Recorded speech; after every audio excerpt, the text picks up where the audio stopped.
দেখেন আসলে জাতি বেগম খালেদা জিয়ার উপস্থিতি বুঝতে পারছে এবং জাতি খালেদা জিয়ার উপস্থিতি বুঝতে পারবে। তোর তোমার রেডি হও নাই? হ্যাঁ, কি জানতে চাচ্ছিল তুমি? এই যে তার এখন যে গণতন্ত্র বিতরণের এই সময় তার এই চলে যাওয়া আসলে কি ধরনের শূন্যতা তৈরি করবে? এটা হলো আমাদের সকলের দুর্ভাগ্য। যখন অনেক আন্দোলন করে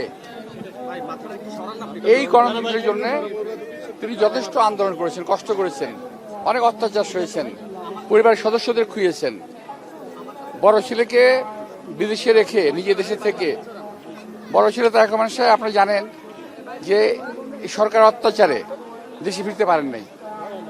এই যে মা এবং ছেলের যে বিচ্ছেদ যন্ত্রণা, আপনার এক ছেলে তো মারাই গেলেন, আপনি জানেন তাই কোকো সাহেব। তো এই যন্ত্রণাটা ওনার সহ্য করা খুব কঠিন ছিল। তারপরও দেশের মানুষের দিকে তাকিয়ে উনি সবকিছু সহ্য করেছিলেন। আজকে ওনারই আন্দোলনের, ওনারই ত্যাগের, অত্যাচারের যে সহ্য ছিল, উনি সেই অত্যাচার সহ্য করে আজকে গণতন্ত্রকে এগিয়ে নিয়ে গেছেন। আজকে গণতন্ত্রের দ্বার প্রান্তে বাংলাদেশ, উনি দেখে যেতে পারলেন না, এটা সবচেয়ে বড় দুঃখ।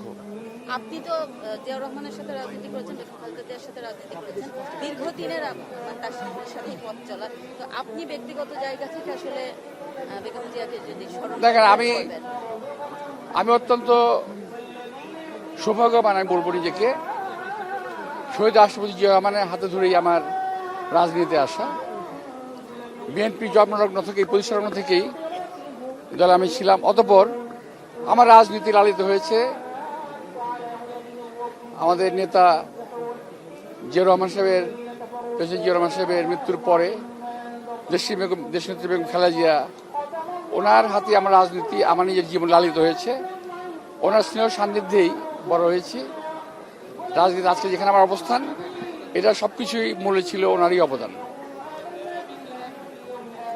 তো এই মুহূর্তে অনেক কিছু বলা আমার পক্ষে খুব ডিফিকাল্ট। ওনার সঙ্গে কথা বলতে গেলে মনে হয় সবকিছু অকেজ হয়ে যায়, আমার সকল কিছু বোধ অকেজ হয়ে যায়, আমি কথা বলতে কষ্ট হয়। এটা আমাদের জন্য একটা বিশাল বড় একটা ব্যথার জায়গা, দেশনেত্রী বেগম খালেদা জিয়ার চলে যাওয়া।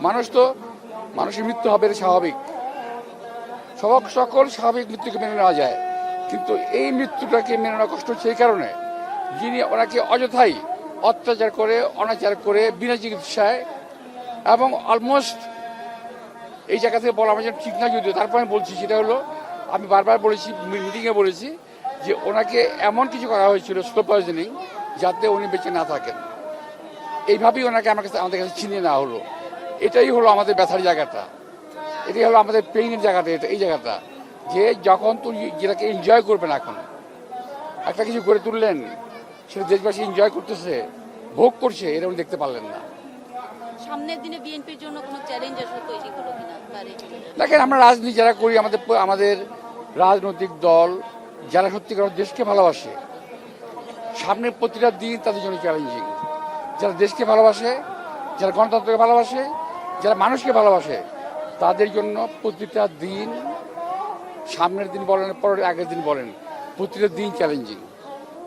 সামনে নির্বাচন ঘিরে আসলে এই যে দাঁড়িয়ে চলে যায়, এটা কোনো ইম্প্যাক্ট ফেলবে কিনা? একটা ইম্প্যাক্ট তো আছেই, তবে ইম্প্যাক্টটা এর ফলাফল দেশবাসী পাবে, ইম্প্যাক্ট তো আছে। ঠিক আছে, ধন্যবাদ।